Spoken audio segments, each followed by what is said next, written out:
মুসলমানের ঘরে জন্ম নিয়া কোনো দিন ফজরের নামাজ পড়লা না, তুমি মুসলমান? তোমার আল্লাহ আছে, তোমার এক সৃষ্টিকর্তা আছে,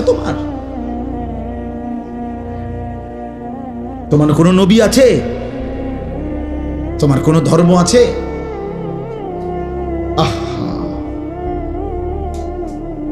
ইমানদারের সন্তান তো এত বড় নাফরমান হওয়ার কথা না, এমন মালিক তো ভুলার কথা না রে বাপ। সারাদিনে এক ওয়াক্ত নামাজ পড়ে নাই, এ কেমন মুসলমানের সন্তান? ওই বাবা মানে কেমনে, ওই মা রাঁধে কিভাবে, ওই স্বামী মানে কেমনে যার স্ত্রী কোনো নামাজ পড়ে না, ওই বাবার ঘুম আসে কেমনে যার সন্তান নামাজ পড়ে না? আল্লাহ নবী সাল্লাল্লাহু আলাইহি ওয়াসাল্লাম বলছেন, এশার নামাজ এবং ফজরের নামাজ যে পড়ে না, নবীজি বলছে সে মুনাফিক। একাধিকবার বলছে নবী, একাধিক হাদিসে নবীজি বলছে সে মুনাফিক, মুনাফিক, মুনাফিক।